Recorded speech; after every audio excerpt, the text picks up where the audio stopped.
తిరుమల తిరుపతి దేవస్థానంలో అయితే కనుక వరుస కుంభకోణాలు అయితే బయటకు వస్తున్నాయి. ఇప్పటికే ఈ కల్తీ నెయ్యి వ్యవహారం, అదేవిధంగా రీసెంట్గా పరకామణి దొంగతనం, దీనికి సంబంధించి కేసు ఒక పక్క నడుస్తూ ఉండగా, ఈ వ్యవహారాలు నడుస్తూ ఉండగానే ఇప్పుడు అవన్నీ కూడా చెకింగ్లో అయితే కనుక మరో కొత్త కుంభకోణం అయితే బయటకు వచ్చింది. ఏకంగా 10 ఏళ్ల పాటు తిరుమల తిరుపతి దేవస్థానానికి సంబంధించి ఒక కంపెనీ అయితే మోసం చేస్తూ వచ్చింది. ఆ వ్యవహారం ఇప్పుడు బయటపడింది. అసలు ఏం జరిగింది చూస్తే, తిరుమల తిరుపతి దేవస్థానానికి సంబంధించి మల్బరీ పట్టు శాలువాలను అయితే కనుక పంపిణీ చేయడం కోసం ఒక కంపెనీకి అయితే ఆర్డర్ ఇచ్చారు. అది 10 ఏళ్ల పాటు ఆ కంపెనీ అయితే కనుక ఈ శాలువాలను పంపిణీ చేస్తుంది. యాక్చువల్గా అయితే కనుక మల్బరీ పట్టు శాలువాలను పంపిణీ చేయాల్సిన ఆ కంపెనీ అయితే 100% పాలిస్టర్ శాలువాలను అయితే కనుక పంపిణీ చేస్తుంది. వాటి ధర చూస్తే గట్టిగా ఆ పాలిస్టర్ శాలువాలు అయితే 350-400 లోపులోనే ఆ పాలిస్టర్ శాలువాలు ఉంటాయి. కాకపోతే మేము మల్బరీ పట్టు శాలువాలను అయితే కనుక పంపిణీ చేస్తున్నామని ఇంచుమించుగా 1,400 రూపాయల దగ్గరగా 1,389 రూపాయలు ఒక్కొక్క శాలువాకి కూడా కోట్ చేస్తూ 10 ఏళ్ల పాటు అవే సరఫరా చేస్తూ వస్తుంది.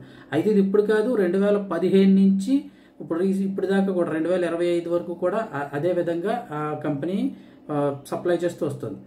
మరి ఇప్పుడు దీనిపై అయితే కనుక అవినీతి నిరోధక శాఖకు సంబంధించి ఈ విషయం బయటపడడంతో వాళ్ళైతే ఈ యొక్క కుంభకోణాన్ని పట్టుకొని టీటీడీని అయితే దాని మీద చర్యలు తీసుకోవాలని అయితే కోరుతూ ఉన్నారు.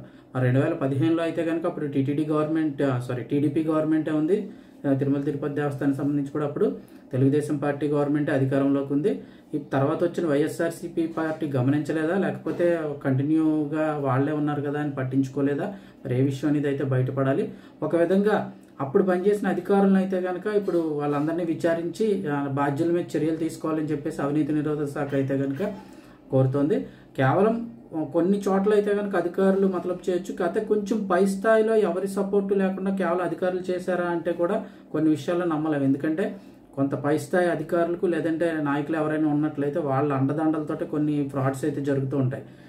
కేవలం అధికారులు ఒక్కళ్ళే చేశారంటే కొన్ని ప్లేసుల్లో మాత్రం అధికారులు ఏదైనా చిన్నవి చేయొచ్చు. ఏకంగా 10 ఏళ్ల పాటు నడుచుకొచ్చింది అంటే కనుక ఎవరైనా కొంచెం పై స్థాయి అధికారులు ఎవరైనా వాళ్ళకి సపోర్ట్ చేస్తుంటే అక్కడతో అది ఆపేసి కంటిన్యూ చేస్తూ ఉంటారు ఆ ఫ్రాడ్.